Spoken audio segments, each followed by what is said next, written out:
Here are the type of temperatures you should expect compared to average when it comes to strong La Niñas, which is the most likely scenario to happen as we approach the fall months. And as you can see, I took the years where the La Niña was very strong, 1973, 1975, 1988, and so on, compared it to long-term average, and this is what we get. We typically see much warmer than average conditions right over the central portion of the United States, while it's relatively close to the average right up along northeast, while along the west coast we see temperatures that are cooler than average. So this should give a good indication of what to expect when it comes to the type of temperatures you should see this fall. But we need to take a look at several different factors as well, because of course not all of these years are exactly the same. The only similarity is that they all experience a strong La Nina during the fall months, but there's still of course plenty of other factors we need to take into consideration before we can jump to this conclusion. When it comes to the precipitation anomalies, we don't see very strong anomalies in general throughout the United States when it comes to how the precipitation looks like during strong La Nina years compared to the long-term average. We do have some portions of the southeast like South Carolina, North Carolina, and into Georgia experiencing slightly drier than normal conditions, but the anomaly is very weak to the point where I could see another factor such as maybe a stronger hurricane season creating pretty much offsetting the drier than normal conditions we see in the southeast. So I wouldn't say you'll notice. There's a good possibility you won't even notice less precipitation this fall, and there's still that possibility you could see more precipitation because the anomalies aren't very strong to suggest that it'll likely be much drier than normal. Same goes for the Ohio River Valley. Typically during a La Nina, especially during the winter, you do see drier than normal conditions over the Ohio River Valley, but for the fall,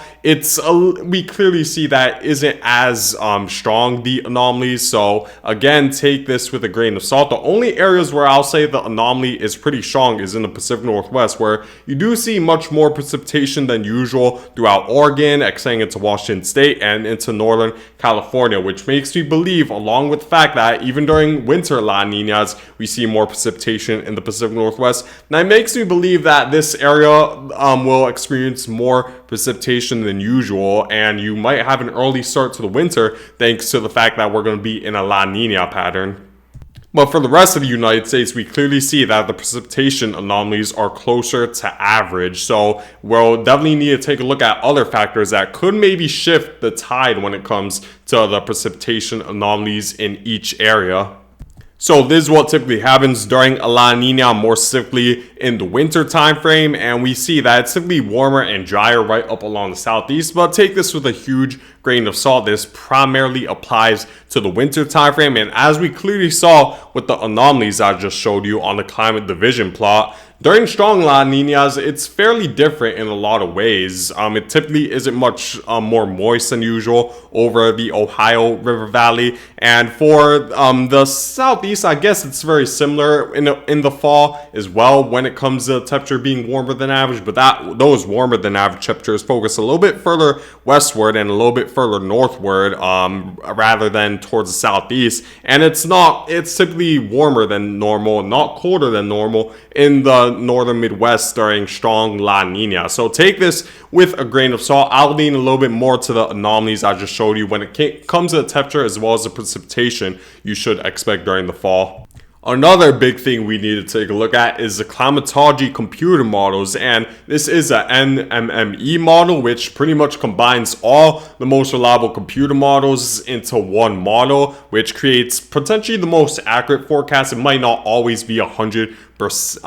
It might not always be the most accurate because of course there are even some of the more reliable computer models that take two extremes, which could make the average a little bit it could make it different compared to what the median amount of the ensemble members are stating. But for the most part, I will agree that more likely than not you should expect these type of conditions, but again they're bound to change as we approach the fall months. But as you clearly see the temperature anomaly average from this computer model for the months of September, October, November, it's expected to be much warmer than normal pretty much throughout the entirety of the United States, with more specifically the central United States, where we see the anomaly is much stronger. And this goes along with the historical data, which suggests that the areas that receive the temperatures most above average during strong La Niñas would be in the Midwest. So based on that fact, based on what we saw in the past when it comes to strong La Niñas bringing warmer temperatures over the Midwest, as well as what this ensemble member is stating, I'll say it's safe to say that it's going to be much warmer than normal over the Midwest. And I'm going to show you another factor as well that will suggest it. And then for the East and West Coast, we see that the temperature anomaly isn't as strong, which again is very similar to what the historical data suggests. So I do believe that it'll be likely closer to average right up along the East Coast when it comes to temperatures during the fall. And then for the West Coast, I'll actually expect it to be cooler than average, since that's typically what we see during strong La Niñas right up along the West Coast. And this ensemble member isn't showing anomalies above average that's really strong enough for me to have the confidence that it'll be closer to average, if not slightly above average. I believe that the historical data will weigh out this computer model a little bit more, especially since the cooler Pacific sea surface temperatures could contribute to the cooler temperatures, especially right up along the West Coast. Here's a forecasted precipitation anomaly from the same computer model, and with the historical data I just showed you, or the climate division anomaly plot, we saw that there wasn't really strong anomalies anywhere in the United States based on those years. However, it seems like the computer models are really agreeing that it's going to be mostly drier than normal pretty much throughout almost the entirety of the United States, with the exception of the Pacific Northwest, where we clearly see it's much drier extending into the East Coast, and then more specifically the Midwest. So people are going to think it's sweet, but it's on site where exactly the ridge is. It's located right over the Midwest, which will allow for a lot more sunny and drier days than usual, and that will certainly lead to more pleasant conditions this fall than what you're used to in the Midwest. So you'll definitely want to enjoy it. And then extending into the West Coast, we also see that it's a little bit drier than normal, although the climate division plot anomalies did show that it's a little bit cooler than normal. We're going to need to see if that's still the case, but for the Pacific Northwest, pretty much all signs are just pointing towards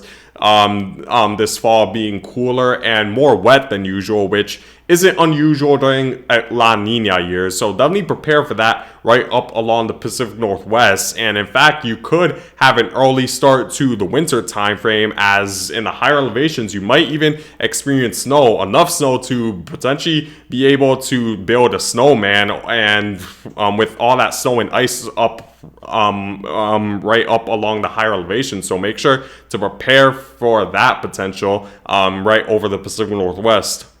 Another thing that's good to take a look at is the drought monitor over the United States, and it's very similar to what I've been talking about with my previous summer and spring forecasts for the US. It's still drier than normal right over the Midwest, extending into New Mexico, especially southern Texas, Iowa, Kansas, Minnesota, Wisconsin are all involved in somewhat severe drought conditions. So like I've been saying in a lot of these videos, it's very difficult for a drought to go away overnight, because for a drought to exist in the first place, there needs to be a strong ridging pattern that's very difficult to get rid of. So chances are, if this already been a pattern for the past several months, it likely could continue for the next several months as well. And based on the fact that during La Nina falls, we see temperatures that are warmer than normal, which suggests that there could be more sunlight, and the fact that the computer models are suggesting it'll be drier than normal over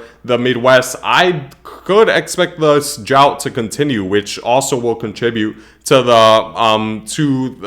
this fall being a little bit more warmer and drier than normal. So make sure to prepare for that for the Midwest. And then for the East Coast, of course, it's been anything but dry. We've been seeing plenty of rainstorms just move through the East Coast in general. And could that continue? There is that possibility with the amount of ridging over the Midwest, there's bound to be a equal amount of rising air, and that has been happening up along the East Coast. We're going to need to see if that continues in the fall, and the warmer Atlantic water temperatures could contribute to that, and some tropical cyclones moving through. But we're just going to have to wait and see. The computer models, as well as the comet division plot, is suggesting that precipitation will fall a little bit closer to normal rather than how much more moist than average it's been over the East Coast. But I wouldn't be surprised if we do see the more moist than usual conditions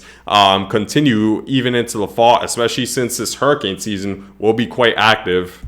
Another thing I want to show you is the water temperatures over the Atlantic, and unfortunately, with water temperatures this warm, the hurricane season is going to be in sicko mode when it comes to the amount of tropical storms and hurricanes developing, which puts the U.S. coast at risk for more hurricane and tropical storm landfalls, and unfortunately, that could be quite devastating this hurricane season, along with the fact that we're likely going to approach a strong La Nina by the time we approach the fall months. Maybe this could change by the fall, but all indications are pointing towards the sea surf temperatures being much warmer than average over the Atlantic. And it's not just a hurricane season. We don't even need a tropical storm or hurricane to develop to bring more precipitation up along the southeast. There could be more rainstorms or just scattered thunderstorms developing with a higher amount of humidity over the Gulf of Mexico and the southeast coast. So I do believe that will contribute to a little bit more precipitation than usual during than what you'd expect during the fall months, thanks to the tropical cyclones that could move through, and just regular rain showers thanks to the warmer sea surf temperatures that are